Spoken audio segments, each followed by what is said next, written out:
Yeah, I rap LIB. That's who I am. I rap LIB. Yeah, that's where I'm from. I rap LIB. I rap LIB. Rap LIB. I rap LIB.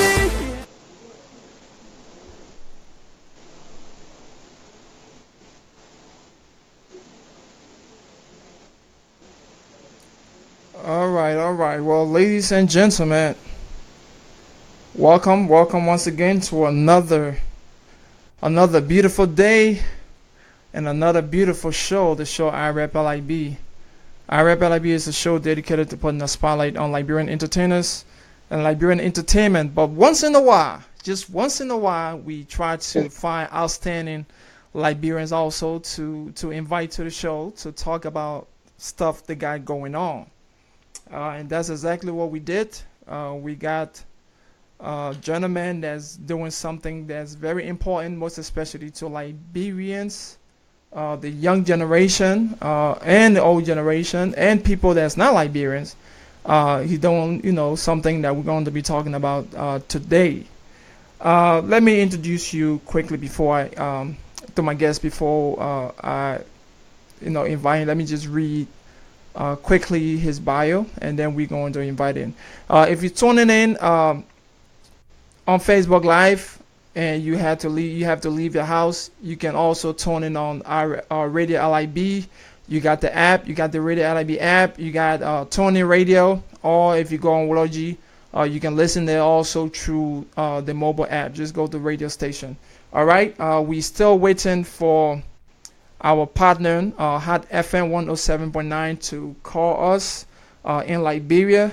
We also going to be opening up the phone lines for those of you that would like to call and ask questions or give comments. You'll be able to do that also. For those of you that have been waiting, let me first and foremost apologize for the time. We're a little bit behind, but nevertheless, we'll try to cover it up for that. So it's 129, 121.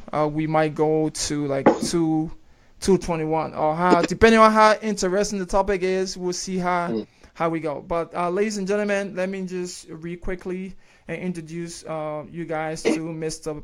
C. Patrick Burrowes, Dr. C. Patrick Burrowes, to get it right. Dr. Burrowes is the director of the Institute for Research and Policy Studies at the University of Liberia. From 1995 to 1998, he was the Carter G. Woodson Distinguished Professor of Journalism at Marshall University, where he co-founded the Center for Study of Ethnicity and Gender in Appalachia with funding from the Rockefeller Foundation Humanities Division.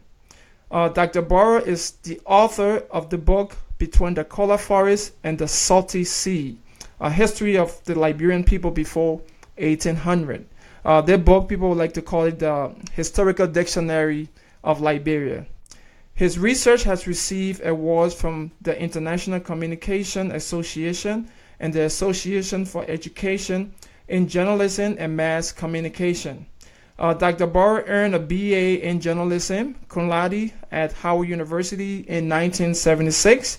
He went on to earn an MA in Communication at Syracuse University in 1979. And he also earned a PhD in Communications at Temple University in 1994. Ladies and gentlemen, let me welcome you to Dr. Burrowes. Dr. Burrowes, how are you today, sir? Oh, doing well, Lincoln. I'm excited to be on your show. I know you rep LIB in terms of entertainment, but some of us are doing it with the history. Well, thank you. Yes, and that's why I tell people every now and then it's good to switch it up a little bit. You're somebody that you into entertainment also, but you wrote this book. By the way, I got my copy right here. You wrote this book Between the Cola Forest and the Salty Sea. I had the opportunity of hearing you speak a little bit at the LEA when you went on stage around the time. Your nephew, I believe, Quincy B, is happened to be your nephew, passed, and you went to receive the award, and you said a little bit of something, and I'm like, I really got to check out this book. I must admit, I haven't had the chance to really dig in it, Sure. but I am going to. I read a little bit of it here and there, and it's very, very interesting. So welcome to the show today, and I just introduced you, but I probably left something out. So let me turn it over to you to elaborate a little bit on who Mr. Burrowes is. Well, the only thing I would add is that I was raised on Bushra Island Mm-hmm. under a giant cotton tree near what is now the Monrovia Brewery. But back in the day, the area was very isolated, you know, Mm-hmm. and it was a childhood that I remember very, very fondly. A very different Liberia from the Liberia we see today. Okay. And so it was there in that neighborhood, you know, Newtown to the left hand side, Douala, Point Four, those areas. Mm-hmm. Growing up in that place, man, very diverse environment. People from different backgrounds were there, and that was when I started getting interested in our history to understand, you know, how this mosaic came together. And so the rest, you know, it led to that book. Okay, Bushra Island. I grew up in Bushra Island myself.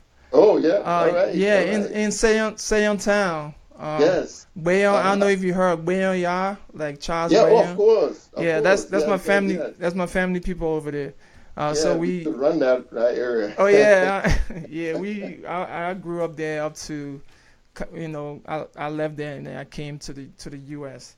I see. Uh, Yes. But welcome to the show. I have a lot of questions to cover in this book, and like I said earlier to our listeners on Facebook, we're going to be reading your comments also. So if you have comments, just type it in there. We also going to open up the phone lines for those of you that may have questions, but just wait a little bit. Don't start calling right now. Let's just get some stuff cleared out. Let's land, and then we will open up the phone lines for you to call. But you can type your questions or comments, and I'm inviting some people at the same time, and we will try our best to read it. So let's get right to it with the questions about this book. It's a wonderful book, by the way. You know, nice copy. I mean, nice look. You know, very attractive from the outside, but also you can judge the book by the cover. The inside is amazing as well. I guarantee you guys. Thank you. So, you know, let's before we go down to the history part of the book, let's just look at the surface first. You know, recently we had Ebola in Liberia. The whole world got to know about Liberia through the whole Ebola situation. So my question is, how does history help us understand Ebola crisis? Yeah, Lincoln, that's a deep question.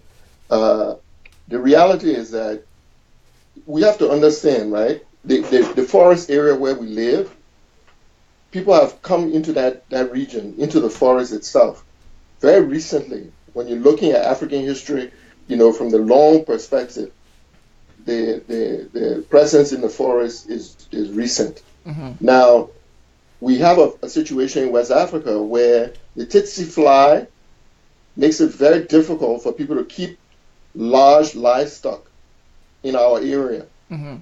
You follow? Yeah, I follow. So usually in Liberia, what happens is the cows come from up north because they're raised in an area where the tsetse fly is not present.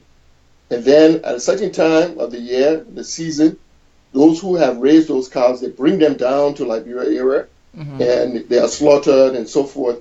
And that's a major source of our protein, our meat. Mm. But back in the day, there were people who were expert hunters, and they knew, you know, how to track different animals and so forth. And that was another source that we had. But with the problem that we are facing as a people, and we have faced this for a long time, is how can we overcome the barrier that is put on us by these flies that is causing the difficulty for us to raise large livestock. We keep goat and sheep and things like that. But in most other parts of the world, people are able to raise cows and what have you. Mm-hmm. Now, because of the shortage of protein and meat, especially in the rural areas, people turned to eating wild meat, you know. Mm-hmm. And what has happened is, if you look at it over time, if that's where history comes in, you see that our forest is being reduced. All the clearing of timber that has been going on for a while, it has caused the forest to be reduced, and at the same time, for certain kinds of animals to become scarce. Mm-hmm. Okay? People don't know this, but there was a time, Lincoln, believe it or not, elephants were plentiful in Liberia. Then leopards and bush cow, we know about leopard and bush cow because more recently they were there. Mm-hmm. But elephants used to be plentiful. But all the elephants were killed out for the most part. The ivory. And yeah, so, you know, those were sources of meat. So now more and more we are turning to other things, the people, bats and whatnot, you know. Mm-hmm. But the issue has to do with the agriculture and the fact that we need to find ways to increase our protein, and we have to overcome that tsetse fly or find other things that we can do. Okay. Well, ladies and gentlemen, if you're just tuning in, I just wanted to get a place of history before digging down into what we're talking about. We are talking to Mr. Burrowes today, and we are talking about a book, a wonderful book that he wrote. The book is called Between the Cola Forest and the Salty Sea. I just wanted to get that whole, Ebola thing out of the way. But for those of you that tuning in and wondering what we're talking about this book right here, this wonderful book, Between the Cola Forest and the Salty Sea. Now, Mr. Burrowes, this book is, just reading the excerpt and stuff. It goes back to, the 1800s. Liberian history before the 1800s, and part of African history too. You talk about ancient Egypt and a couple of other history in this book, and it took you a long time now to write this book, 30 years to write this book. Tell us what inspired you to decide to write this book, and why did you go all the way back before the 1800s? Yeah, that's a good question. The reality is that from the time I was really young, I was interested in history. And don't ask me why, some of these things we don't choose them, they choose us. Yeah. So I remember my father brought home a book. It was called Legends of Liberian. And I think I was probably around 10 years old or so. I picked up the book, I started reading it. It had a lot of different stories in it. It had spider stories in there, but it also had, history, a history of different groups and how people came to where they are today. And I started reading the book. And the way the book was organized, it had different chapters. And each chapter focused on a particular ethnic group. So they said, well, these are Bassa stories, these are Crew stories, these are Pele stories, and so like that. But as a child reading this book, I could see that there were certain commonalities that we had, regardless of ethnic group. If you take something like spider stories, all ethnic groups in Liberia got spider stories. It's not even just Liberia. You go all the way to Senegal, they have spider stories. And if you go to Ghana, for those Liberians who are living in Ghana, during the war, they call spider Anansi. Anansi, a spider. Anansi the spider, yeah. Yes. So you see that there is there's a deep base, in West Africa of things that we have in common. And the unfortunate thing is that we tend to look on the surface, we see what the little things that are different, and people will get into big arguments sometimes about, which one is better, Crew palm butter or Grego palm butter and stuff like that, right? Right. But the reality is that, there's a deeper side to it that where we are all connected. And so as a child, I started becoming interested, and that led me eventually to look, in this area. Now, why before 1800? Because the area had just been neglected. We have so many books, that deal with Liberia later on. And then there are a few children's books mostly that try to deal with the question of Liberia before 1800. So it made sense for me to go where nobody else was going. It needed to be done. And the more I got into the story, the more interesting it was. I mean, I couldn't come out. It was like I went in the forest and I got lost, you know? Right, right. Yeah, Yeah, yeah, that's a long time as far as research, man. 30 years, and you put in a lot of work to produce something that people can read about, especially those that, like myself, that I don't know much about history. I mean, I know a little bit, but not, So there's something I can see myself diving into and reading. Let's going in here. Some people are asking, is the book available now for sale? yes. And I think someone answered, but let me just. So the book is available now on Amazon for sale, right?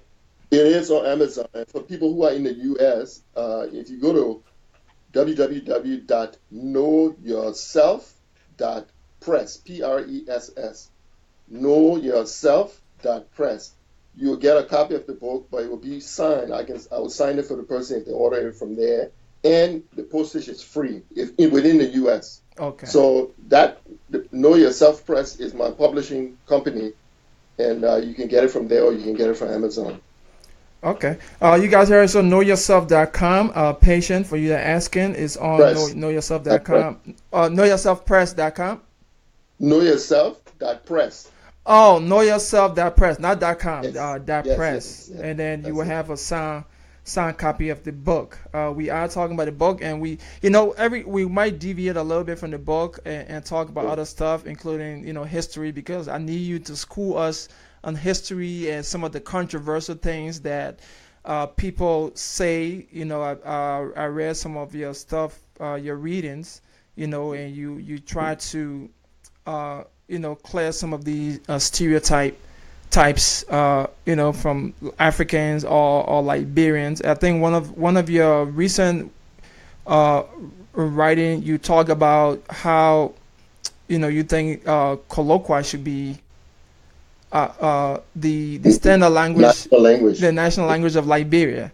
We're gonna cover a little bit about that too, and let me let you explain in details what you meant by that.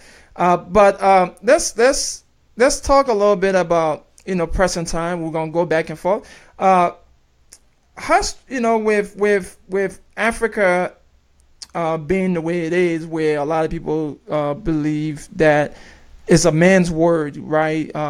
Women are secondary in the African culture stereotype.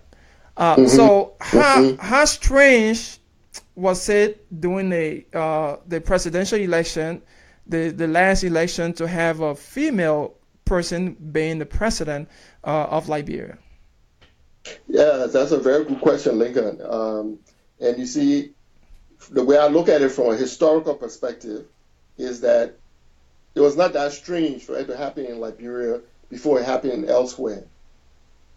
Our problem has been that we look at ourselves through the eyes of other people. And other people come and they see us through their own eyes, and then they convince us that their problem is our problem. So what am I talking about? If we take the issue of women and men, issues of gender, this issue just came up in the U.S. recently. And when it came, and then women began to push, and they changed the law on their behalf and so forth, we began to see women being elected to office and this, that, and the other. So oftentimes, now this is part of their agenda, the American agenda. People come to Liberia and they say, look at the women, and they assume that the situation is just like their own, and they say, well, you all need to change it to make it like the way we are. But here's the thing. If you know Liberian history, I'm not saying that women and men were on the same level, but I will tell you that compared to women in America and Europe, back in the day, women in Liberia, in West Africa, were a lot better off. So that if you take the market women, for example, how come, we have so many women in dealing with market issues? And imagine if the government were working to support Liberian business people, and looking at serious policy that would help the market women to grow their business. Mostly we have women in the market, And the market is a source of income, of livelihood. And in West Africa for a long time, women were in those positions, they were in those places. In other cultures, they were not allowed to go in the public, to go sell, to go to the market and stuff like that. If you take the situation with the bringing up of youth, into adulthood, right? We had in some parts of Liberia, the majority of the country was covered by the Burrowes society on the one side, the Sandy society on the other. All right. So the Sandy took care of the women, the Burrow took care of the men, the boys, bringing them into manhood. Well, you had two organizations that were parallel to each other. It was not like the men were the only ones who had a society, or the men were the only ones that controlled the women. There were things that the men could the souls of the Burrow society could take action on, make a decision on, but they had to go and get the approval of the women, the Manso in the Sandy society for it to happen. So we had our own arrangement. It was not perfect, but it was not the same as what existed in America or in Europe. Now, in the 1800s, when some of us, our brothers and sisters, came from the U.S. to Liberia, and they decided they were going to write a constitution and declare their independence, okay? The laws in America, they did not allow women to own property. But the first constitution of Liberia in 1847, it stipulated that women were empowered to own land, to own property. And from that time up until now, there have been women, they sometimes own more property than their husbands. Now, all right, let's step forward to closer to our time. We had a lot of fights in Liberia. We had the first woman who served as president of the UN General Assembly. She was from Liberia. That was Tubman time. That was before 1970. Then we step forward again. This is something that people who are living today might remember. The first woman president of a modern university in Africa was the late Dr. Mary Antoinette Brown Sherman. You follow me? So we're talking about a country that had a lot of fights. And then what happens then is that people who don't know this history, they come in, and because we elect a woman president, they say, oh, wow, this is a huge breakthrough for these people. And they act as if that, why is it that we could do it and America hasn't done it? No, in some ways we are more advanced than America, and in other ways, we're playing catch up. But we shouldn't just see ourselves as if we're behind everybody, and everybody got to come and teach us, how to live with each other. That's a strong point, ladies and gentlemen. We're talking to the author of the book, Between the Cola Forest and the Salty Sea, Dr. Burrowes.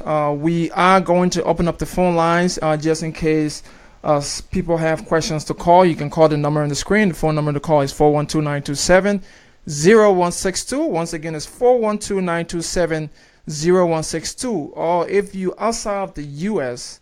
And you still would like to call, if you're listening, you can look us up on Skype. Just look for Lincoln, the Legend Ward, or look for Radio LIB. Don't call my Skype. Look for Radio LIB, add Radio LIB and give us a call, or Radio LIB Legend and give us a call. Today we're not talking about music, we're not talking about entertainment, but we are talking about history, and we asked Mr. Burrowes to come on just to give us some knowledge, a little bit on history. Now we're still in present time. Let's talk a little bit about the cause of the Civil War. And one of the things that I have noticed that you try to preach about is, trying to have that self-love for yourself first, your country, appreciate who you are, appreciate your culture, because if you don't do that, other people won't do it for you. They might take advantage of a situation and undermine you. For example, in the U.S. here, and one of the stuff you talk about, in the U.S. here, people, when they're talking about Africa, first of all, they said third world country, but they use the word tribe and dialect. What tribe do you speak? What dialect do you speak? As opposed to in Europe, what language do you speak? You hit your head on that. So I would like you to elaborate a little bit on that. Why is there a problem of saying tribe and dialect, especially in Africa? Some people will say, well, there's a lot of different stuff that people speak. So it will be, too broad to say language, because language is supposed to be something, like a common language between people. So elaborate on that. And while you at it, you wrote something, I believe it was Front Page Africa, where you said that you think Liberians and Liberia should adopt the colloquia as a standard or international language in Liberia. So elaborate on that while you on the topic of tribe and ethnicity. Okay, let me start with the issue of tribe and ethnicity. You see, it's important for us to realize that if we are speaking English, we're speaking a language that came from somewhere. It has a history behind it, right? Mm-hmm. So when Europeans came to the area of West Africa in the 1400s, they came because they had received information mainly through the Arabs that in that area of West Africa there was gold, there was Malageta pepper, mm-hmm. which was grown in the area of Liberia, and was making it all the way to Spain and Italy and places that were buying the Malageta pepper. They wanted to know where this stuff was coming from. So they came to us. But by the time they came, the Arabs already had been in touch with Africa for hundreds of years. And the Arabs had a lot of negative a language that they use about Africans. They consider us to be inferior to who they were. And so when the Europeans came, they were using those same words when they approached the Africans. And they recorded those things, in the early books that they wrote. So their own people kept that language going. They refer to us as savages. They call traditional African religion witchcraft. Mm-hmm. You follow me? Follow me. Okay, so let's just take the concept of witchcraft. I had a conversation with a Liberian reverend who was reading the book. He just started reading it. Mm-hmm. And he told me a story that just was very moving. And this is one of the reasons I feel, the 30 years was well spent. The 30 years I took to write the book. The guy told me, he said he was a deacon in Lofa, in the church. His father died. He wanted to go and bury his dad. Mm-hmm. It's a natural thing, right? Right, yeah. So he tells the church, I need to go bury my father. The church said, no, you can't go. Why? Because that man was in the Burrowes society. They were practicing witchcraft. So here you have someone, he's forced now to try and choose between his faith and his father. You see what I'm saying? Mm-hmm. This dilemma, that's his personal dilemma, but it is our collective dilemma, because we are using a language which gives us these kind of false choices. In any event, in his own situation, what happened, he said he read the scripture, he saw passages that said that the child has to respect their father. They have to go and bury their parents. He shared it with them. They said, okay, you can go, but we won't go. Mm. Here's the thing the man said to me, the reverend said to me. He said, look, how could these people judge my father and they had never met him? You understand? How could they judge him and they didn't know him? I knew him. I grew up with him, he said. And my father was an herbalist. He knew all the plants in the area, the properties of those plants, what you could use it for, to cure this, to do that, right? Mm-hmm. So he said people would come for treatment, his dad would treat them. If they were poor, they couldn't afford it, he would treat them for free. What kind of witch would do that? So that didn't bother him all along. Now in the book, I discuss these questions, of how we allow ourselves to talk using other people's words to discuss ourselves negatively, to see ourselves negatively. And those words like witchcraft and country devil and things like that are all examples, of that negative language. Tribe is another one of them. Now, let me be clear about this. I'm not naive to say that I don't know that there are people in Liberia who might be using, things that they should be using for good. Mm-hmm. They use it for selfish purpose, right? They use it to harm other people. Right. But that's true with any knowledge in the world. Any knowledge. The people develop in the West atomic energy, nuclear energy. We can use it and it can make electricity. Or you can use it to make bomb and they destroy 2 cities at one time. You see what I'm saying? Mm-hmm. And the reality is that if you're talking about wish as something, the use of spiritual power for negative purpose, there are a lot of witches in the churches. So it's not just an African thing, but we have to be clear, you know what I mean, and make that judgment on the basis of good and evil, and not just to say anything from Africa is evil and then everything from somewhere else is good. Mm-hmm. That's a problem. Tribe is a word. The Europeans, there was a group in Italy before the time of the Roman Empire, actually, mm-hmm. and they organized themselves in a particular way, and they were called a tribus. And so when the Romans developed their empire, they were looking down on their forefathers. They say, "Oh, those people, that's the way they organized themselves." You know, it was low level. But here we are up here now. We got Caesar. We got this power. So they were back down, and we are up. When the Europeans came to Africa, they came with an attitude, and they came and they look at us. They say, "Oh, look at these people. They're looking like to us like our old time people. You know, they're on that low level of existence or of organization."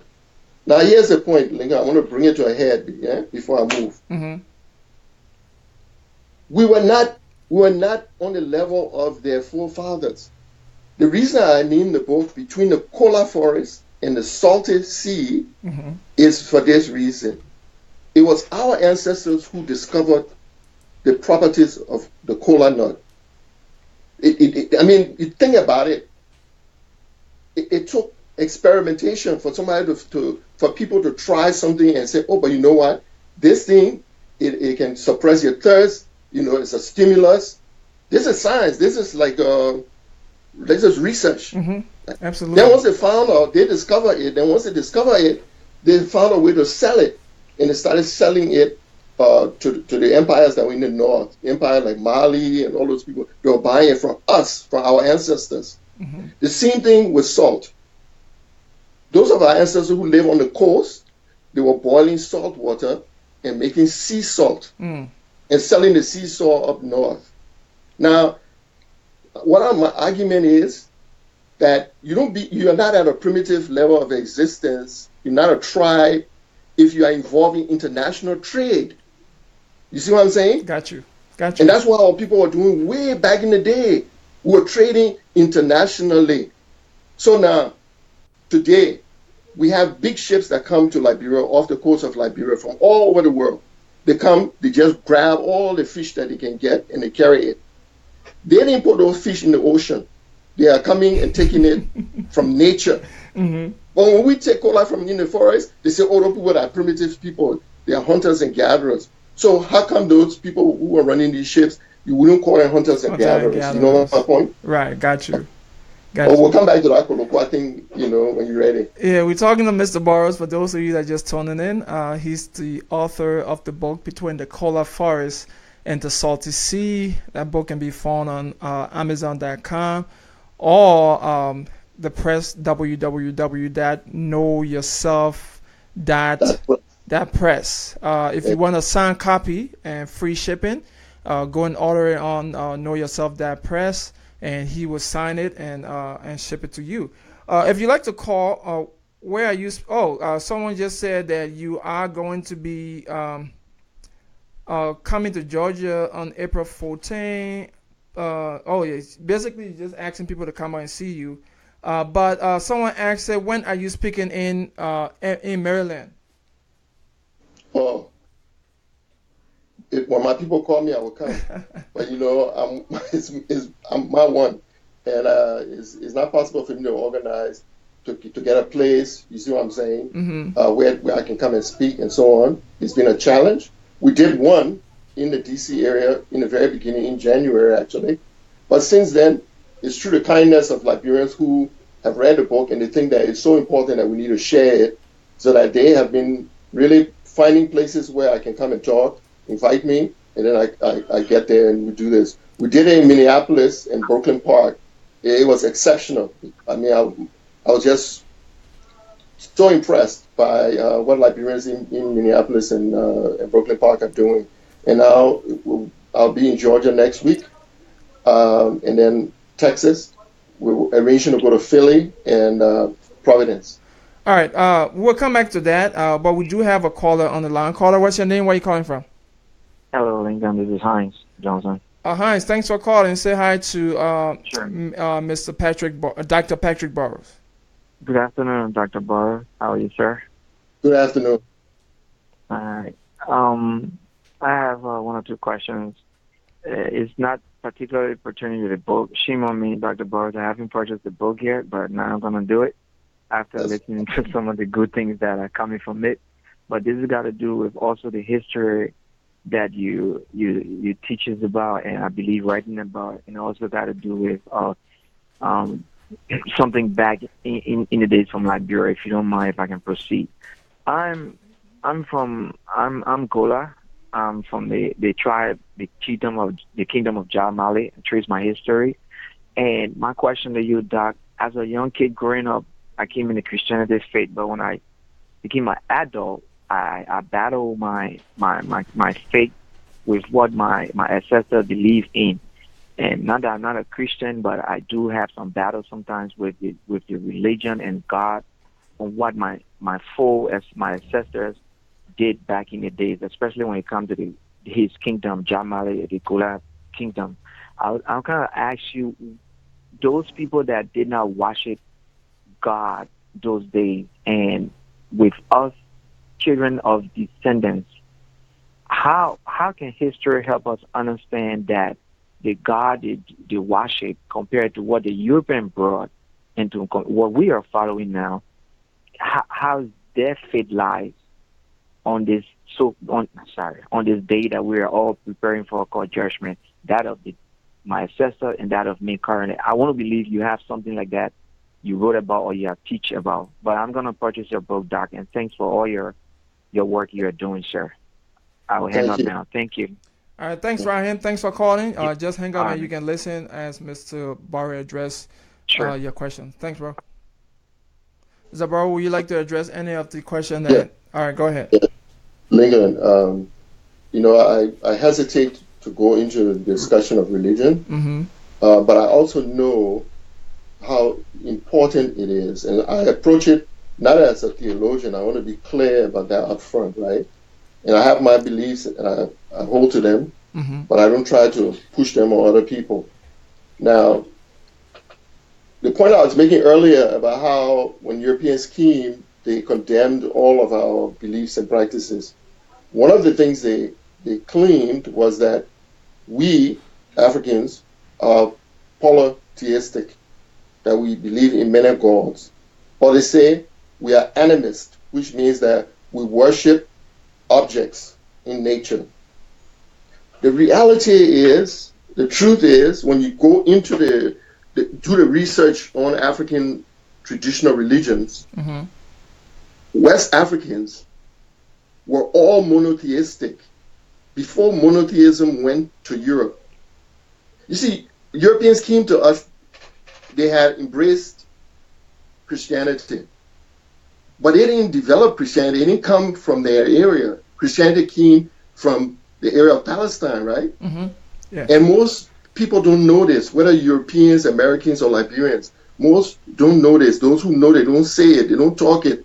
And that is, if you're looking at the Christian tradition, after Christ was, first of all, let's step back. When Christ was born and Herod was looking for him, according to Christian scripture, where did his parents take him to be safe, to hide? They took him to Egypt, which is where? In Africa. Then, after Christ was crucified and his disciples scattered, St. Mark, who was from North Africa, went home. And in Alexandria in Egypt, he began teaching Christianity. Egypt was the first country in the world that embraced Christianity as a whole. The next was Nubia, which is south of Egypt, and next was Ethiopia, all three in Africa. At that time, the Romans who crucified Christ were fighting Christians. You see what I'm saying? Africa was nurturing Christianity. So now, the people who later on received this religion came to tell us that, oh, we are behind, and they are ahead. But I want to speak to the brother's point, right? One, we must recognize that our ancestors were, by all indication, the evidence, they were monotheistic. Do you believe in God, one God? You follow me? Mm-hmm. Mm-hmm. Okay. But here's the thing. Each ethnic group, each cultural group, they had their own word for the creator. So if you're coming from the outside and you ask by some people, oh, how do you call God? Right? They give you one word. You go to the other side, people get a different word. Then the stranger says, all these people, they don't have one God. They believe in many different gods. No, it's a creator that people are referring to by that word. So in places like Lofa, people respect the Wologisi. Mm-hmm. Follow me? Yeah. And they will go there and they make sacrifices and make offerings. And there are a lot of traditions like that all over, not just in Africa, all over the world. So in Scripture, in the Old Testament, when the prophet says, "My eyes, look to the hills from whence cometh my strength." My strength comes from yeah. Okay. Now, of course, if we see something magnificent in nature, like a mountain that is so intimidating, it's the same thing that gives rise to that hymn, "How Great Thou Art," where the writer is saying, when I see your works, right, the works of God, he inspires me. Well, hold on 1 minute. Caller, just hold on 1 minute. If I answer the phone, that means I recognize you. But just hold on till I actually recognize you to speak. Okay? He's still on the line, so hold on real quick. Go ahead, Mr. Burrow. Yeah, I'm just sorry. I'm taking so long. No, go ahead. You're not. Go ahead. It's so deep and so important, so that I like to remind people that you see many of the things that our ancestors were doing, Mm-hmm. the Israelites in the Old Testament were doing them, right? And the fact that when we acknowledge the greatness of nature, we are acknowledging the works of God. And if our people believed that there was a creator who made all of these things, that's the bottom line. And that was true with the Israelites, in the Old Testament as well. And as far as Christianity is concerned, which is the second part of the book, Mm-hmm. We were the ones who gave Christ refuge when he was being sought, to be murdered. Mm-hmm. And then when after he was murdered by the Romans, we gave refuge to the early Christians, where Christianity was able to survive in Africa and end up, in the rest of the world. Okay, that's some strong point. We gotta come back because I want to hear more about this. But caller, caller, thanks for calling. What's your name and where are you calling from? My name is Patrick Sambala. I'm calling from Newark, New Jersey. Hey, Patrick. Thanks for calling. Say hi to Dr. Burrowes. Hey, namesake, how are you? Yes, same here. All right, Patrick, go ahead. The phone line is going off the hook. Callers, I have to take one caller at a time. I'm just going to make an exception. Oh, he just hung up. Or she just hung up. But Patrick, go ahead, sir. Okay, Dr. Burrow, I just wanted to say thank you ever so much for such an enlightenment. And like the other night, I was really disturbed when a lady got on a talk show and started lying, talking about she writing history about Liberia. And I immediately sent you a text and that link that night. And you were able to tell me what was wrong and how she had extracted certain things from the book. This is very educational, and I hope people that are listening and those that will buy that book that she wrote about Ellen Johnson will know that she only got part and portion of what she wanted to write for the American population and not for the whole world. Because since 1977, women have been liberated in Liberia, or before 77. And Doug, I just want to say thank you again, and I will get my copy of the book as soon as I can by next week. Thank you, namesake. All right, Patrick, thanks for calling.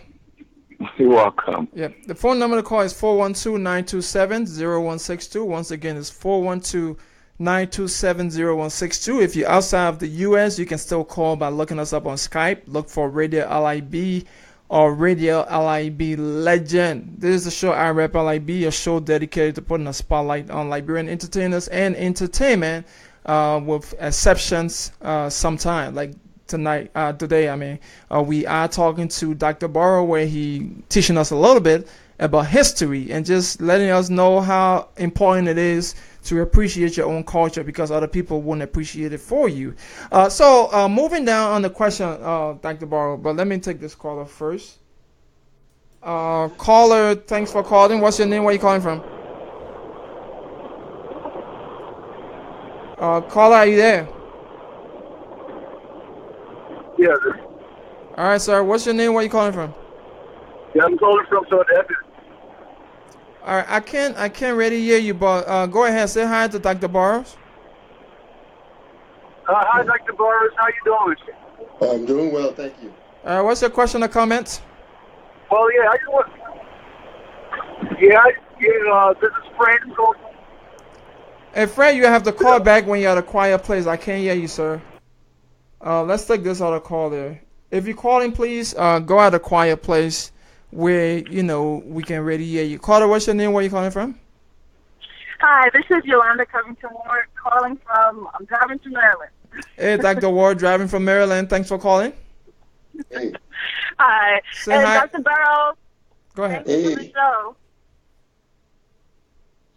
Go ahead, Yolanda. Oh, okay. Oh, and Dr. Burrowes, thank you so much for sending the book as well. We really appreciate it. You're welcome. You're welcome. My quick question for you is, you really put in a lot of work in putting together this book, and you're very knowledgeable. And I want to know, what can you say about the role that history has to play in Liberia moving forward in terms of its future? So specifically, are you thinking, for example, whether your book could be included in some kind of curriculum or at the University of Liberia or any other kind of place? So what role does history have to play in Liberia's future? Thank you for that question. All right, Dr. Ward, thanks for calling. Just listen while he answers that question, all right? Okay, thank you. And I'm going to hold on on the call for now, Dr. Burrowes, while you address some of these questions. So go ahead. Yes, that question is fundamentally important. And I'm not surprised that it will come from Dr. Ward, because this is scholar see scholar, scholar J. No, yeah. So the two of us, we're on that plane. I think that one of the challenges that we Liberians have faced in the recent past, and it is at the root of some of the problems that continue to plague us, is this. We look at the surface of things. We are mesmerized by shiny objects, colorful, shiny things. But underneath those things are those that we cannot see. Mm-hmm. But sometimes the things that are not seen are more important, right, than the new building, the car road that is just recently paved, mm-hmm. and then 2-3 years it started to deteriorate. We have to begin now to understand that the things that remain invisible have to receive our attention. History is one of them. Why do I say this? Some of us may have worked in healthcare, taking care of the elderly. Some of us may have had relatives who were declining. Anybody who knows a patient with Alzheimer's or dementia, just think about it. What is that disease like? For me, having seen people who have it, it is one of the scariest diseases that I could ever consider. Because what it does is that it eats away your very idea of yourself. It comes to a time you don't know who your loved ones are. Your wife who could have been with you for 50 years come next to you. You don't know who she is. Right. You don't know your own name. You don't know who you are. You leave the house to find your way back. You can't find it. My point, Alingan, is that Liberians today are like Alzheimer's patients. We don't know our history. So how can we operate right on the same level with people in Ghana, for example? Let's just take Ghana. I'm going all the way to America or somewhere like that. Let's just take a place like Ghana. Those people who know who they are, they know. And until we take that step back and take seriously the things that are not material things, they're not shiny, we are stuck. Because when you don't know your history, there are a lot of things that you cannot understand, even about yourself, and you can't appreciate yourself. The book documents many, many discoveries that Liberians made or contributions that our ancestors made to the history of the world. But we don't know it, so we feel like, oh, woe is me. Everybody got to kind of help. Get my hand, yeah, give me a little something. When we are really, we'll be empowered if we knew our history. Let me just give you one example, Lincoln, because I like to make things concrete, and I'll close it there. We have this dog in Liberia called Kiki. Kiki dog, yeah. Yeah, the one I can cry. Oh, it's scared. Yeah, well, people say it's scared, but you know what? That dog is a very important example to teach us about our history. If you look at the monuments that were left by ancient Egyptians, you will see the picture, the image of that dog sitting next to the foot of the pharaohs who were ruling Egypt. The tail curls up like that, unlike many other dogs. The ear looking the way looking, on our Kiki dog in Liberia. Okay? The pharaohs loved that dog, but because it couldn't bark, what they would do, they put a bell around the neck. So when you look on the monuments of ancient Egypt, you will see the dog with a bell on the neck. Now, here's the thing. That dog, it was not something that was in nature, Africans made that dog. They bred the dog into existence.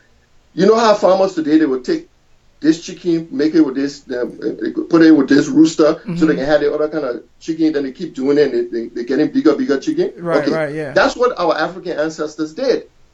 They were looking specifically for a quiet dog.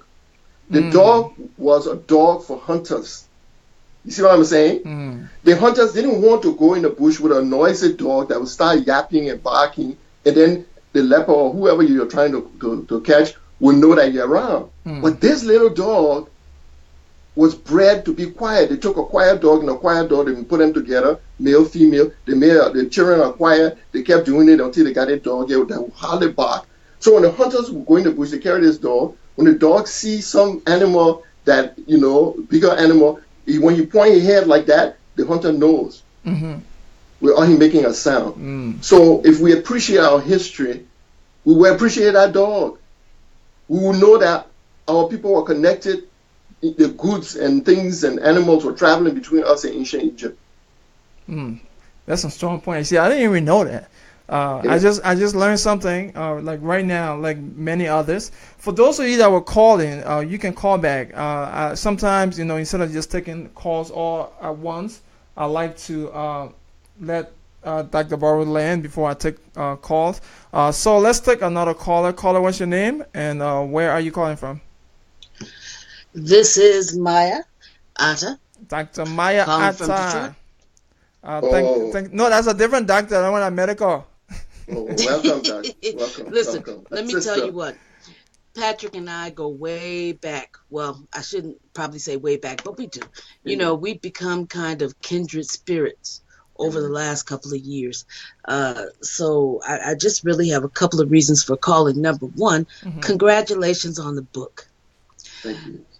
Number two, I appreciate so much the fact that when you were writing this book, what he told me, Lincoln? If I plant you, will you grow?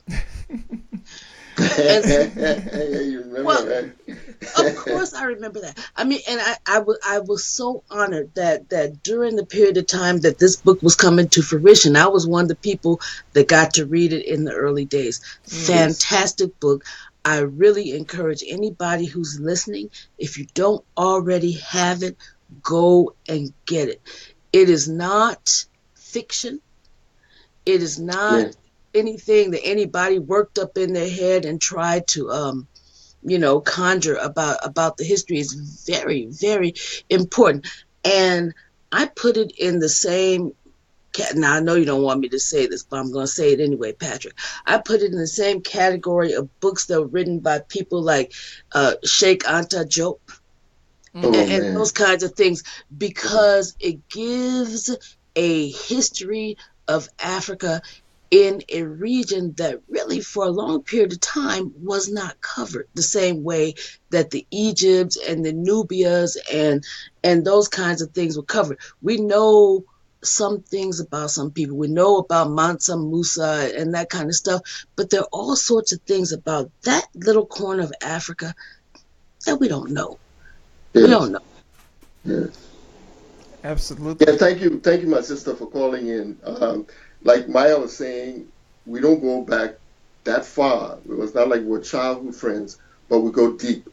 You know, Yeah. there are people you meet along the road that you connect with, and like she said, we're kindred. But I think also Maya alluded to something that I just want to touch on, right? Forgive me, Lincoln. Go ahead. No, go ahead. Okay. Scholars in Liberia today, book people, have a very bad reputation. And I, as someone who spent my life in academia, teaching at colleges in the U.S., I'm aware of it. But I also understand, I'm frustrated by it, but I understand where it came from. And it came from our scholars, the way our scholars have carried themselves. The sense of that, I know everything and nobody else out here knows. And my challenge, has been to find a way that's different. And so when Maya said that, she was one of the people who read the book ahead of time, that to me, that's how we can break out of this idea that, the scholars are in their ivory tower and they write a book and if nobody read it, they don't care. It has to be that we are humble enough when you write something, you share with people from different backgrounds and say, people, this thing makes sense to you. Do you have any problem with it? Is there something that you can add to it? And from doing that, I can't tell you how beneficial it has been. People have given me so many, supplemental material, additional material to put in the book because when they read it, they said, what you're saying here is exactly true. That's what my grandmother told me, or that's what my father told me. But here are the details on it about how we came to this area. So, thanks, Maya. Oh, well, you don't have to thank me for anything. You already know that. But, like I said, it is the thing about kindred spirits, because Patrick's parents and my parents got to Liberia essentially the same way, just in a different year, And so, that's kind of the way that it is. Maya, hold on 1 minute. Liberia, we are live in Liberia. Hey, guys, Hot FM, are you there? Josh, hold on too. The phone line is going off the hook. Hot FM, are you there? All right. Hot FM, if you listening, just mute your sound. We can hear you. You live. So just mute your sound. All right. Go ahead, Maya. Sorry for that. No, just in terms of the kindredness of Dr. Burrowes and myself, his parents and my parents went to Liberia in the same way. So we are children of Liberia in a very similar way. And I think that for both of us and really more broadly for the rest of Liberia as an area, it's important for us to know what happened and how it happened and our connections in the broader sense as it reaches out into the diaspora. That's an important thing. So, we do need to know who we are and not only in terms of the people who were born in and grew up in that however many square miles it is, but even in terms of the diaspora. That's a very important thing. And so, like I said, I appreciate the work. And I thank you for doing this and bringing it to the general public. And I, for one, think that the book does need to be a textbook. I told you, I petitioned the Minister of Education to make this something that's required reading, at least in high school, because people do need to know their history. And they do need to know that there are things about us that were important to the entire world. We were trailblazers in a whole lot of places that nobody else recognizes. And that's important. That's important. So I'm going to hang up and continue to listen. Patrick, again, congratulations. Kudos on the book. I'm glad you did it. Thank you. All right. Thanks for calling. When you having me on your show? Oh. Old school what, show. So we could talk music? See, because Yes, indeed. All right. Thanks. We'll talk about that later. Thank you. Thanks, 486 for calling. I appreciate the phone call. All right. If you're just tuning in, we just got we live in Liberia right now. Thanks to Hot FM 107.9. Hot FM. I think you messed up the time. The time changed over here, so the show now is actually 1 o'clock. But nevertheless, thanks for joining us. Let me just, before I take you, George, hold on 1 minute. You've been very patient.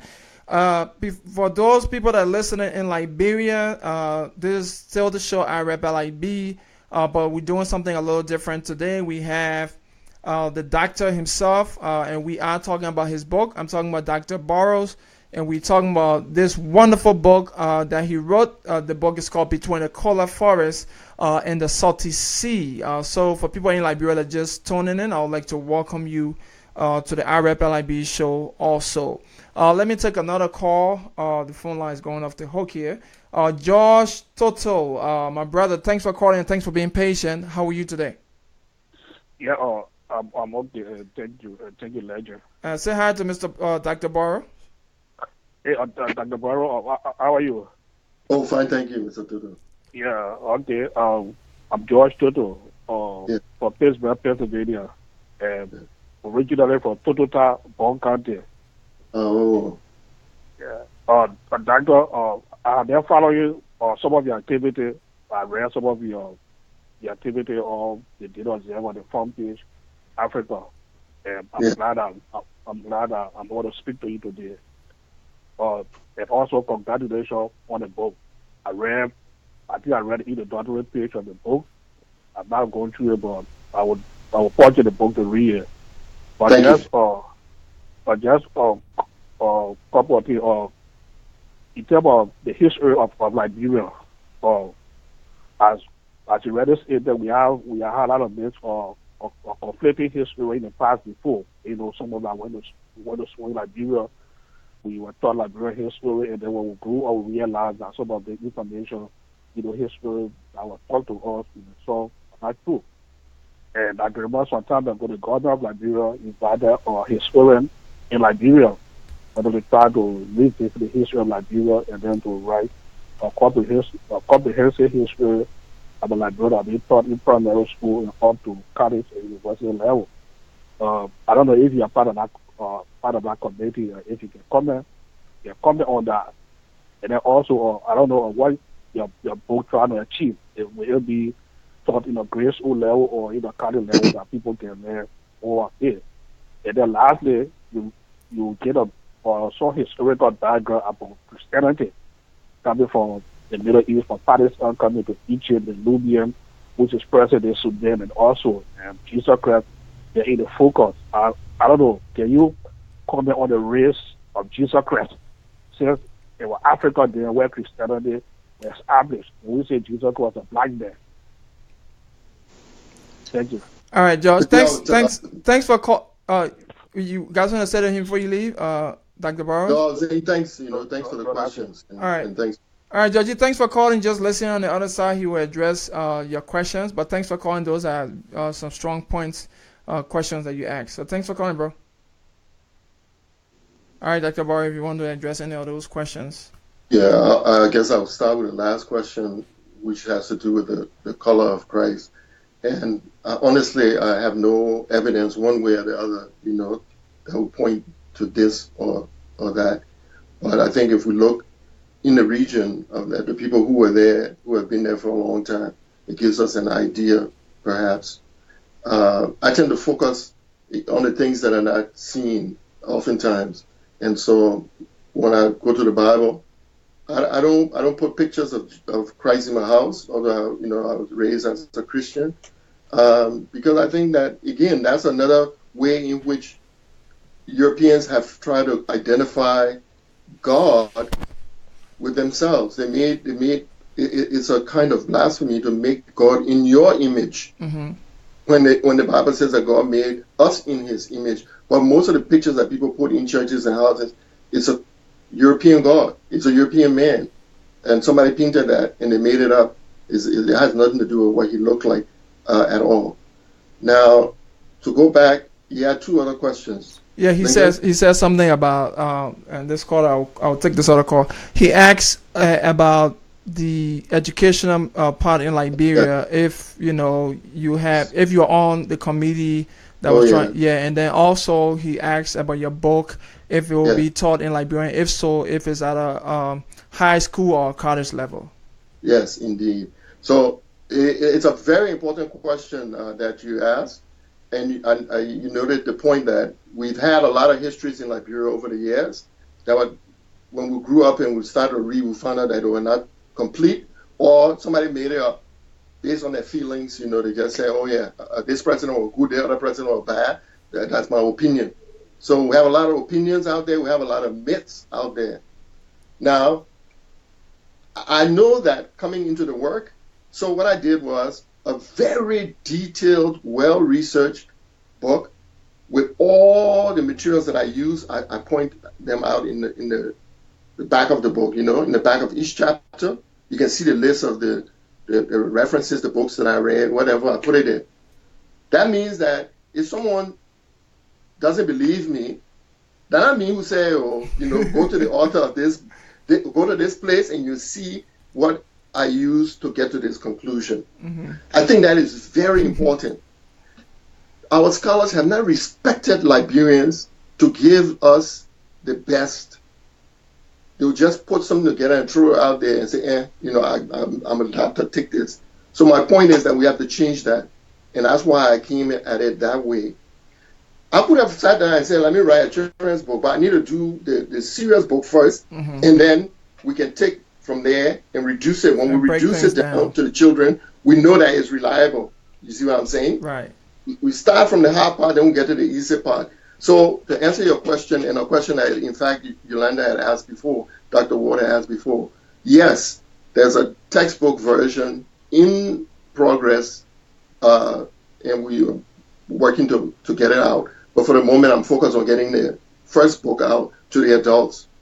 I think it's important for us as parents to know our history instead of simply saying, I don't know my history, but let me take a book and give it to my child and say, hey, you read about Liberia. You see, because if the child reads a simple book, they will come to you with questions. And we need to prepare ourselves to answer their questions. Absolutely. So I want to prepare the parents first, then we'll go to the children. But my long-term goal is that we need to do a video about our history. Because it's no use for our history to be known only by those of us who can read English, standard English.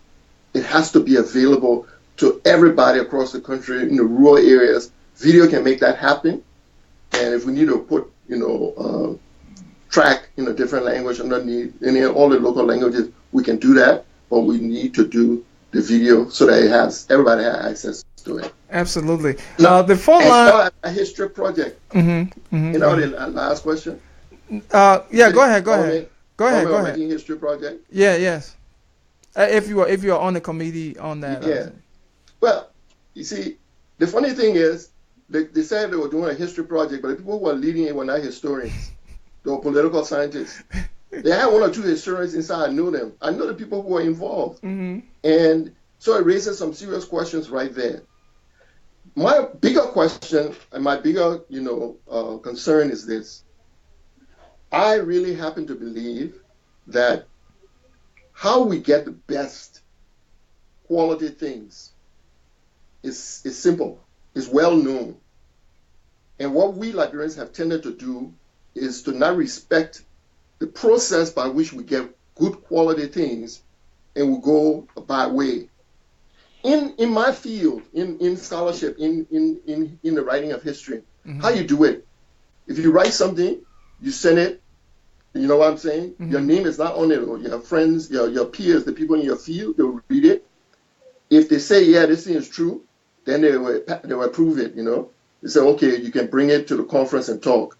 You see what I'm saying? This thing, what they call peer review, is common not just for people who are writing history, the people who are making pharmaceutical products, mm-hmm. all the sciences, everybody use the same thing. Okay, so you take it, you go to the conference, you speak. The people give you comments, correction, whatever, you fix it. You take that your paper, you send it to a journal. The same thing they would do it. They would take your name off of it. They will send it to people who don't know you. Mm. They will say, read it. These are experts. Let them read it. They read it. They say, oh, yeah, what the man is saying is true. They will publish it in the journal. You follow me? All of that is to say, we're not going by way. We're not going by friend. We're not going by my relative wrote the paper. Let me put it in there. You know what I'm saying? And say that it's good.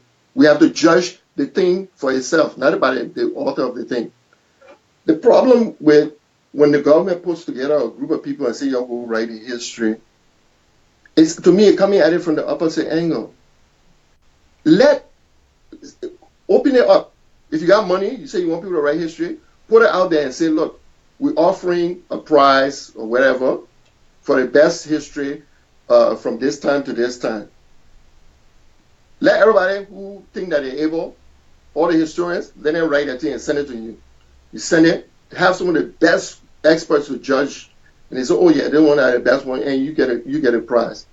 But when you start off by putting friends together, and then they say, oh yeah, we'll write history, and they're not historians, right away you're going against the rules of how we are supposed to approach this thing for it to be unbiased and for it to be the best. It's just like when you're searching for a good candidate for a job. If you don't put it out there and then see who comes forward with the best, then you just end up with picking, friends and drinking buddies and whatnot, and put them in the job, and the results can be a real disaster. Absolutely. I'm gonna hold on the phone calls for now because I still got to ask some important questions over here that I have. So, and one of the things, two questions actually, but I will ask. Let me just ask both. Some people might look at this book and say, I think I call it on. Some people might look at this book and say, this book can be about Africa and not just Liberia. It can be, this is our culture too. This story you telling is not about Liberia. It happened in Africa, and they can also embrace this book. I know your focus is mainly on Africa, on Liberia, but I mean, are you leaving this book open for anybody that's in Africa to read it and say, oh, I can relate to this, I can relate to that, this is part of my culture as well, and not, even though I'm not from Liberia, I can still relate to this book. My next question, and I'm going to let you address both of them at the same time, is it talks about identity. Now, our history, our Liberian history, when you read it, it will tell you that Liberia was founded around 1822 or 1821, right? ACS came or whatever and they founded or saw Liberia and founded it. So I guess my question for you is about Liberia. And the exact question is, where did the whole, the people of Liberia, where did we come from historically? Instead of us listening to people that say, oh, Liberia was founded or discovered by American Colonization Society in 1821, 1822, so and so. You have done a lot of research on this for 30 years, and maybe you can be the best person to answer this question. Where did Liberians come from in history? Yeah. Okay. So, when I told you when as a child I was interested in history, right? And so I would be asking the old people oftentimes about the history of different places. As I travel with my father, I would ask. Oftentimes, if you ask or if you read those oral history that have been written down, if somebody is living on the coast, a group of people are living on the coast, and you ask them where you came from, they'll say, we came from up there. You go to that town up there, up the river, and you ask them, they say, we came from up there. And people keep pointing up. But, we don't have a tradition where in the empires like Mali, they had a griot. Someone like Salif Keita, the musician, comes from that family. For years, a generation, their job was to memorize the history of the empires, right? To be able to record it. But we didn't have that. So we left it to the elders, to remember. And as a result, when people are talking oral history, we're talking about Dr. Bar, hold on 1 minute, real quick. Hot FN, you got to mute your sound. All right, thanks. Thank you. Go ahead, Dr. Burrowes. Oh, yeah. So basically, my point was that our oral traditions, they don't go back as far as those in the Sahel, because those people were professional, they were paid just to do that, to memorize the history. So you get to a point and, you realize that, okay, the history stops here. Then you got to start looking at other kinds of materials to put the story together. Mm-hmm. There are people now who study the languages and how those languages change over time. And by other means, it is the conclusion that the people of West Africa, all of our languages are related to each other. From Nigeria all the way, and passing by Nigeria, going down to Cameroon, those languages, they are all related on a deep level. Okay? Mm-hmm. So the question is, okay, where did this language start? And it started in what is now the Sahara, what is now a desert. But it wasn't always a desert. It wasn't a desert before. At that time, when people are living there, it had a lake, there were 4 rivers, but the climate changed, and the place got hot, and people had to leave or die. So when they left, they started moving south. You follow me? Mm-hmm. So one group came, let's say on the left-hand side of the map of Africa, from Mauritania way, coming Senegal, coming down like that. And that group that ended up in Liberia would be the Gola and the Gisi. Mm. They are on the Atlantic side of West Africa, Mm-hmm. you know. Then the other group that came, they came, let's say on the right-hand side, they came down towards the area of the northern part of Guinea, around, let's say, Grand Giden. Mm-hmm. Okay, now those people were the ancestors of the Kru, the Bassa, the Dey, right? The Kua, who Liberian people call Bele, Mm-hmm. and all those groups, the ancestors were living in that area. So if you go to the Kru coast, people say, oh, our ancestors came from Putu, from the mountain, right? The Bassa people say, yeah, some of our ancestors came from that mountain, from Grand Giden. Mm-hmm. That's why people are living at first up at that mountain area, Mm-hmm. in what is now the Republic of Guinea. Mm-hmm. But some people play hardhead, and they pushed all the way to the coast. Mm-hmm. You always got some people who, they're adventurous or they're brave or what have you. So they follow the rivers to come down to the coast. And one of the first groups to break through to the coast were the Dey. Mm. And they started boiling salt water, seawater to make salt. When the Vi came from up north, according to the oral history now, Mm-hmm. the Vi came, they met the Deys there. They were strangers. And the Dey said, oh, yeah, come and sit with us. And over time, the Dey and the Vi, they intermarried. Confusion came up north. The Gola were living up north. Because, you see, our forest was so thick and scary and filled with, really threatening animals. I told you elephants were here, leopards were here, bush cows were here. So people were hesitant to come deep in the forest. But confusion came, and the Gola came down. And some of the Gola reached all the way down to Cape Mount. Mm-hmm. Again, the Dey received them. They say, oh, you're the stranger, you'll come. You can sit with us. Yeah, you'll take this area, you'll have your land here. So you've got Dey Gola, you follow? Because of that, the intermixing, the intermarrying over time that has happened. And on the side coming from Grand Giden now, people came down, and the crew came to the coast, and they developed this culture around the sea, fishing, going out on the ocean and so forth. They were among the early ones who reached to the coast. It was until much later that when the empires in the north, Mali, Songhai, Ghana, when those empires collapsed, the people came south. Mm-hmm. And according to the Pele oral tradition, it says that a man came from up north. He came down, he met some people here who were the ancestors of the Bassa and the Kra and all, and he married one of their women.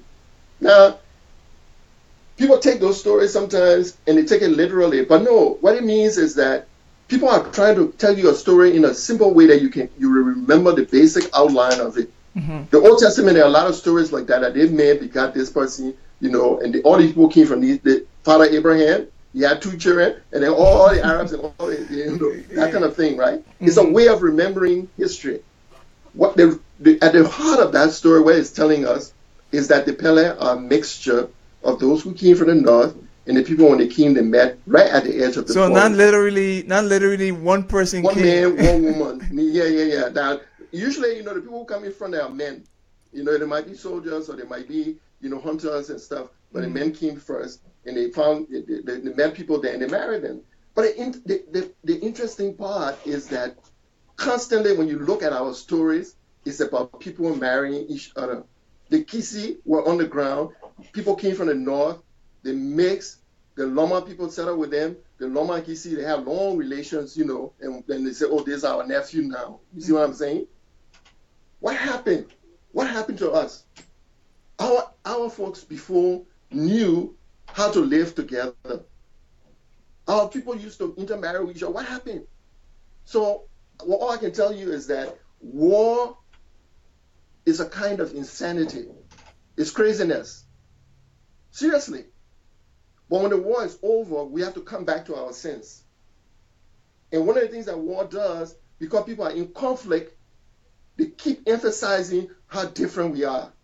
Grebo Pambada, crew Pambada. Man, look, man, the thing is Pambada underneath, okay? That's it, that mean part. Let's get real. And the differences, they keep highlighting the differences. That's why history is important, because when you go back, you realize that, as somebody got here, I said, Liberian were not like this, or they were not like this. Liberian were not like this.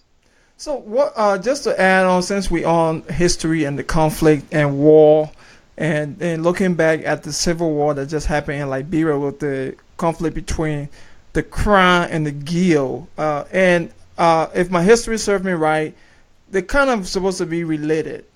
So I mean, what you think that back in grade school, one of my teachers said this is not the first time there has been chaos between the Crown and the Gil. Back then, way back, they were always fighting. What can you say to that? I mean, if that's so, if that's the point, why are there conflict, especially if they are supposed to be related, and if they're related, why there's so much animosity? We don't have to go back, to only time to understand why there was conflict between the Crown and the Don, or some people call Gio in Liberia, right? Mm-hmm. I like to use the name that people use for themselves rather than names that are given to them, because this word Gio, it's a Mandingo word and it means something like slaves. Oh. But Don, that the name that people have for themselves. Now, you see some of the confusion that we have. Don, like D-A-H-N? D-A-N. D-A-N. D-A-N. Okay. Yeah. Now, to go back to your point, right? We don't have to go back only time to figure out what happened, what brought confusion between the Crown and the Mon people and the Don people. Go back to the Lutheran Church, the massacre at the Lutheran Church. You see what I'm saying? Go back to the split between Do and Kungba. When Do went after Kungba and Kungba had to flee. Then when Kungba came with a coup to make a coup and it failed, go back there. Then you start to see people who were neighbors, who were living together, living side by side, okay? Let's see. Begin to develop these animosities. Why? It's not on the ground that the animosity comes. It's coming from up.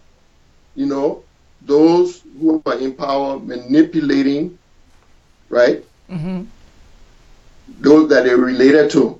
And then you begin to see the conflict starting. It started small, but we look at it, it got bigger and bigger. It got out of hand. But the reality is that when you step back, look at the big picture, it's a different story altogether. There's not a group in Liberia that has not intermarried with other groups.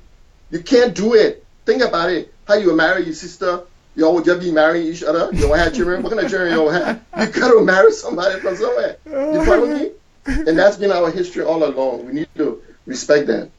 If you're just tuning in, we are talking to Dr. Burrowes, writer of the book Between the Kola Forest and the Salty Sea. We're learning history today. If you would like to get the book is available on Amazon. Just search Between the Kola Forest and the Salty Sea. If you want a signed copy of the book with free shipping, you can also find it on Know Yourself Press, knowyourself.press. www.knowyourself.press. You can check it out, purchase the book, and free shipping, and you will get a signed copy of the book. So he decided to come on today and just talk about a little bit about the book, but in particular more about our history and how it's important for us as Liberians, as Africans, to appreciate your history, to appreciate what you got. Don't rely on other people to do it for you.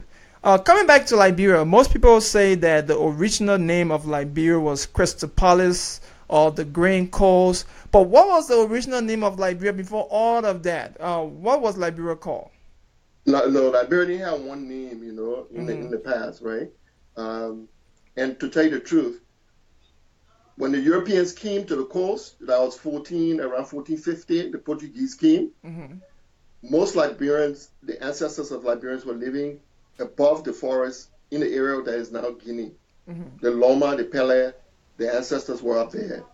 But when Europeans came down the coast, before that, we had been trading through those empires in the north. And the empires, the rulers had converted to Islam.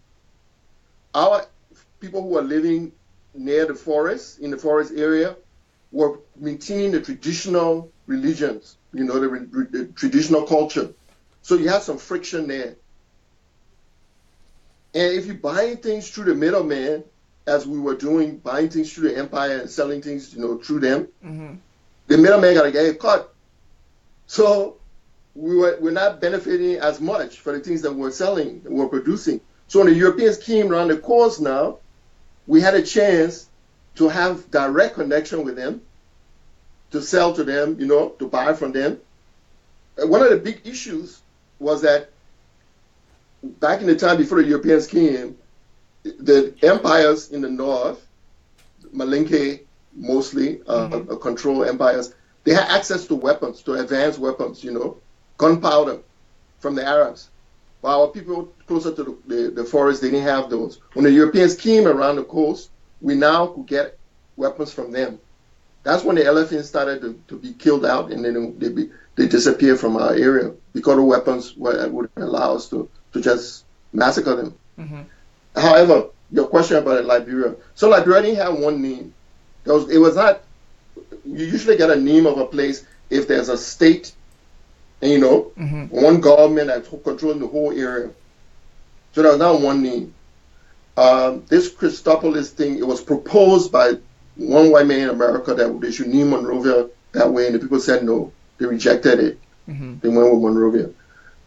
Green Coast. The Green Coast label was applied, but it was not only used for Liberia.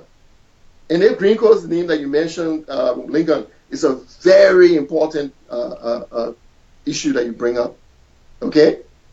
Why the Green Coast? Europeans came and they met Africans growing rice from Senegal all the way down to Liberia. Rice. Our people were growing rice in abundance. How come? The scientists who study these plants, rice and crops and things like that, now we know that the rice is related to grass, but the only time people took their time and they were able to grow these things, grow them gradually, and they kept improving, and they got this thing that we could eat from, the seed of it, we could eat it, the rice. But while our ancestors were doing that in West Africa, the Chinese were doing their own on the other side, right? But rice was not something the Europeans knew about. But they came and met us growing rice. Our own rice. They were not Chinese rice, they were our rice. They started buying human beings to carry to America to work on these plantations. So how are you going to feed these people when you put it on the ship? And I'm not talking about a handful of people that they carry. They carry something like 11 million people. How are you feeding these people when you put it on the ship? You can't feed them cassava because cassava will go bad, if you keep it for a while, right? So the one thing that was you could use was rice. The rice, you dry it, you put it out until you put water inside, it will keep, right? Okay. So they were buying rice. They said, okay, they will buy lots of rice from our folks, put it on the ship, and they'll feed the people with it when they're carrying them. So But then after a while, they got an idea. They say, but wait now. Instead of buying the rice from the Africans, we would take Africans from this coast, the people who know how to grow rice, we'll carry them to America, we'll put them in the swamp area, where right now nobody interested in the swamp. We'll put them there and force them to plant rice there. They brought our people to South Carolina, to places like Louisiana and Texas. You see what I'm saying? So they brought the people specifically from the green coast, the green, meaning green like the like green. Wheat or rice, right? But it didn't apply just to us. It was from Senegal all the way down to Liberia, because all the places were growing rice. They started taking our people to bring them here to plant rice. Today, we know America is exporting rice. Why? How come? Because Africans taught Americans how to grow rice. You follow me? And today we are importing rice. But when we know our history and we know that at one time we were producing more rice than we could use, that tells you something. It's inspiring for our children to know this, to know their history, to know what their ancestors have been doing. Very informative. We are talking to Dr. Burrow, and these are some informative things he given to us. If you're in Liberia and wondering what we're doing right now, we're talking about a book that was written by our own Liberian Dr. Burrow, the uncle of Quincy B. May his soul rest in peace. And the book is called Between the Cola Forest and the Salty Sea. Now, Dr. Burrow, we're running a little bit out of time, but I have 2 more questions for you. So, I'm in Pittsburgh over here, and I'm part of this organization called UAC, Union of African Communities in southwestern Pennsylvania.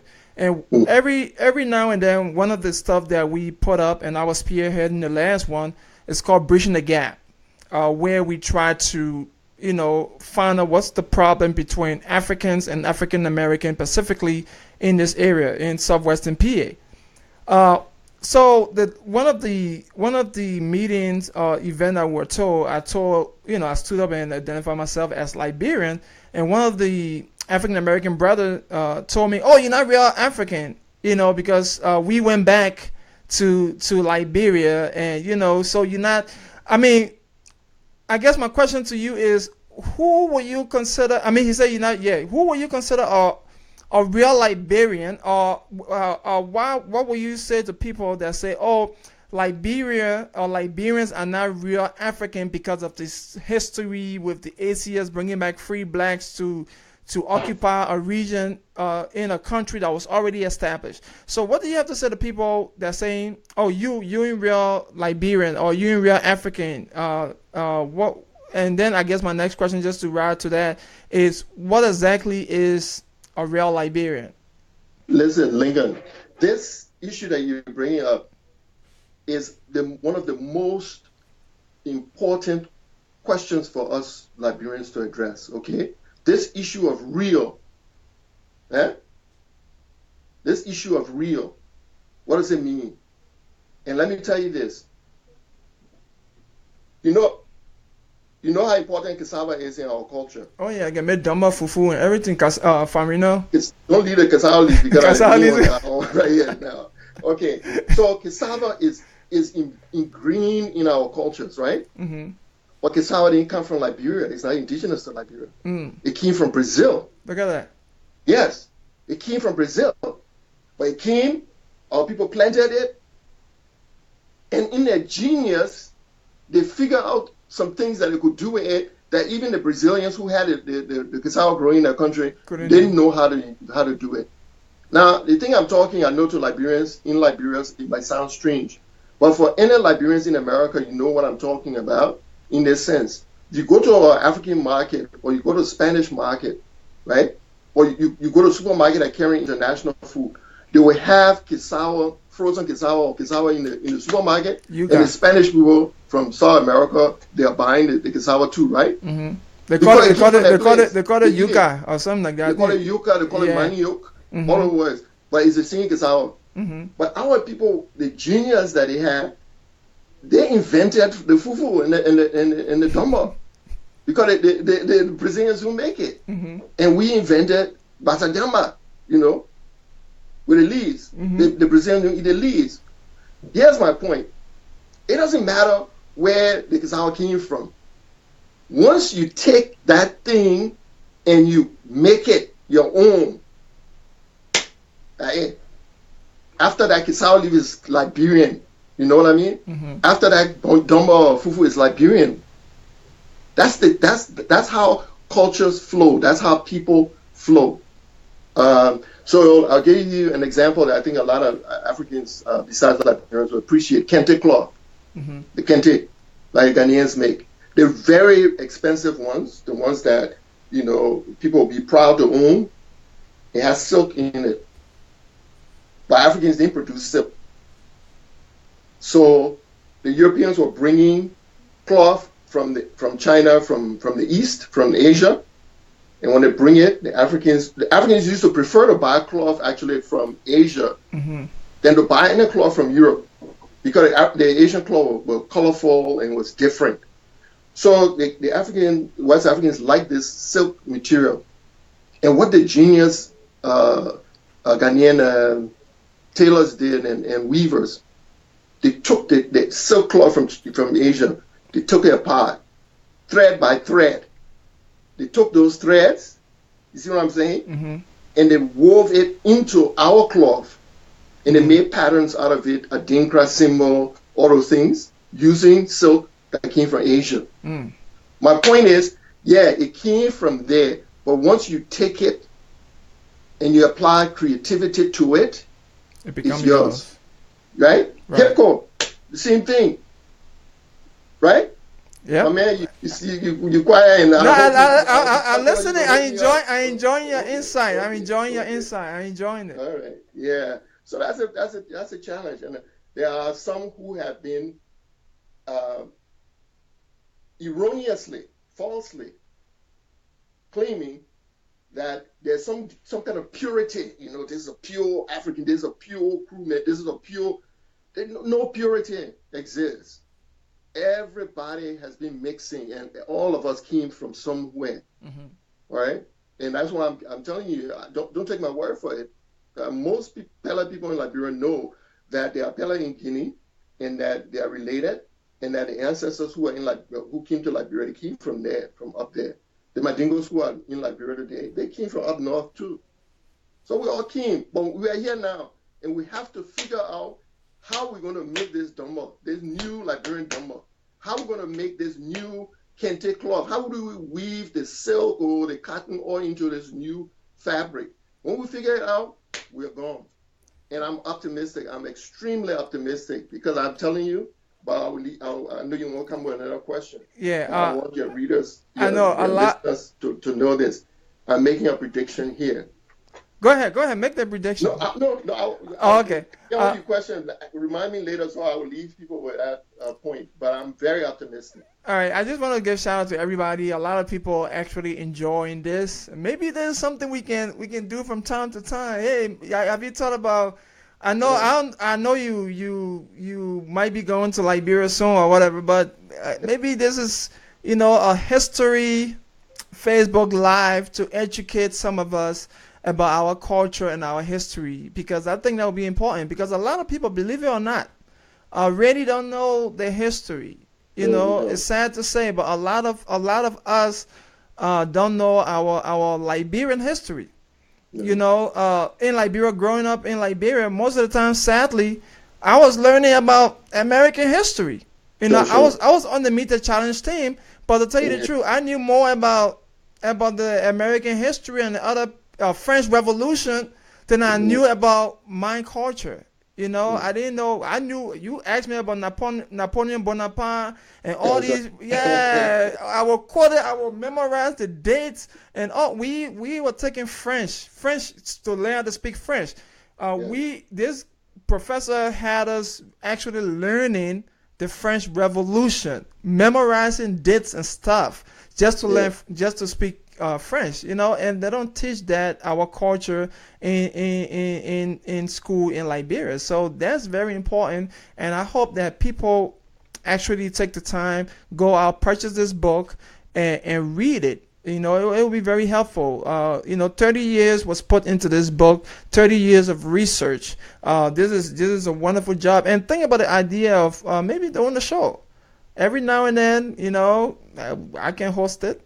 Come on here and let's talk history. I don't know much about it, but you will have the flow, and we can. You call me, I will come. We can talk. Okay, we can talk history. All right. Well, ladies and gentlemen, we are talking to Dr. Burrowes about the book. Man, purchase this book, Between the Cola Forest and the Salty Sea. One last question I have for you, and then we're gonna wrap things up because of time. And hopefully, in the near future, I will try to invite you back to cover up some of the questions, because I had a lot of questions that I didn't have the time to go over. But one important thing that, again, I think I answered in the beginning, but I'm coming back to it, about the idea of making Kolokwa the standard language in Liberia. Now, a lot of people might butt heads with you because knowing some of our Liberian people, they'll say, what kind of Kolokwa? That Kolokwa people, we can't even understand what they're saying. It's uneducated, a bunch of uneducated people speaking street slangs and all that stuff. Because the reason why I'm saying it, about 5 years ago, when HIPCO first started, nobody wanted to listen to it, especially in Liberia. When you play it, there was the move that junky, that ghetto music from here. In the U.S., nobody wanted to dance to it. Now, people are embracing it. Yes. So, basically, they are kind of intertwined. You propose that, they should adopt Kolokwa as a standard language. A lot of the educated people will frown on that and say, no, those are street language. People that are speaking that don't really know what they say, no one will understand us. It's ghetto language and stuff. I mean, have you had that encounter since you wrote that piece on Kolokwa? And basically, what was the idea behind you suggesting that idea? Yeah, no. First of all, let me just say, because I'm coming to the end, that I'm disappointed that, our people in Liberia haven't called in, because I was really looking forward, for us to have it, to mix it up, to have this connection. But when we do it again, hopefully, the connection will be better. And I say that because I'm transitioning back to Liberia. I'm looking forward to it. I'm looking forward, I would look forward to the birth of a child, or, to the way I look forward to my marriage or something like that. It's a big deal. It's a big deal because it gives me a chance to come and be on the ground with people I really respect.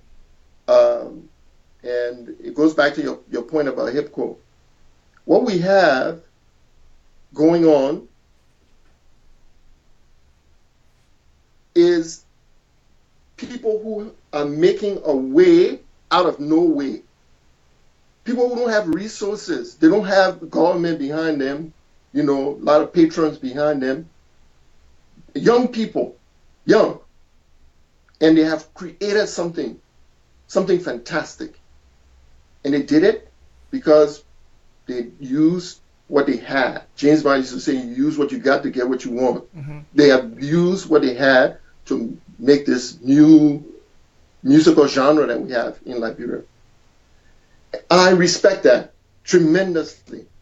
They have done something that a lot of our people don't appreciate, but they will catch up with it one day, I hope. Mm-hmm. They have done something that our government officials don't appreciate, but I hope that one day we'll come up to it. If you go to East Africa, throughout Uganda, Kenya, and so forth, Swahili is the language that people use. English is the official language for you to use when you go to the United Nations and do government business. But Swahili is a national language. It's written. It's taught. Now, Swahili is a lot of it was based in Arabic. Okay?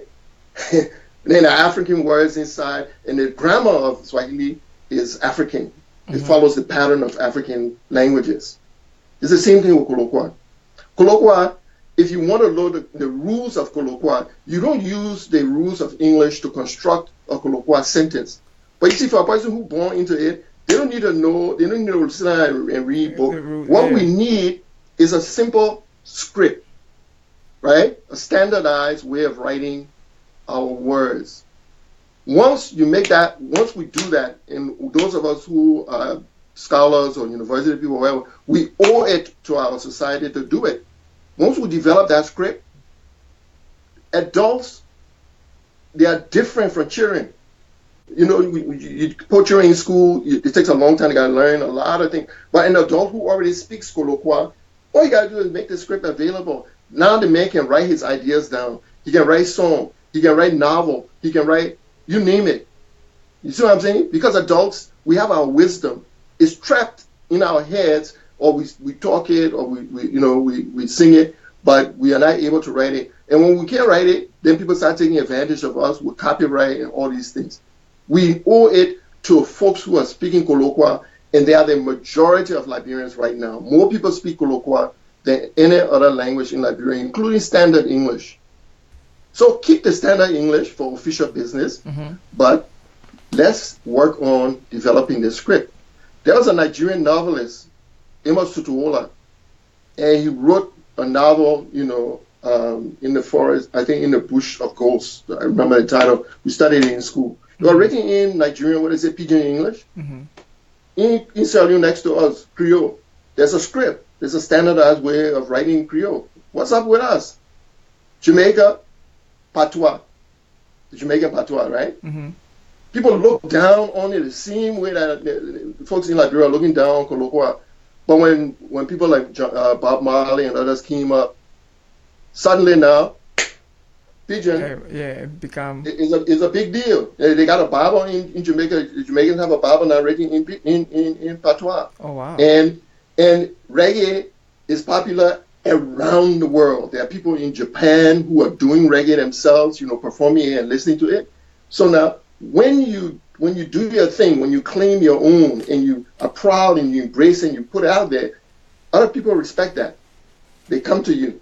They make the effort to understand what you're saying, and if you can write it down, they will read it and say, oh, okay, and then underneath you put a translation.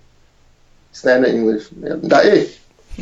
That's what we need. Well, ladies and gentlemen, with that being said, unfortunately, this is how we like to come to an end of this segment, I Rep LIB, a show dedicated to putting a spotlight on Liberian entertainers and Liberian entertainment. But once in a while, we deviate and talk about other things of importance.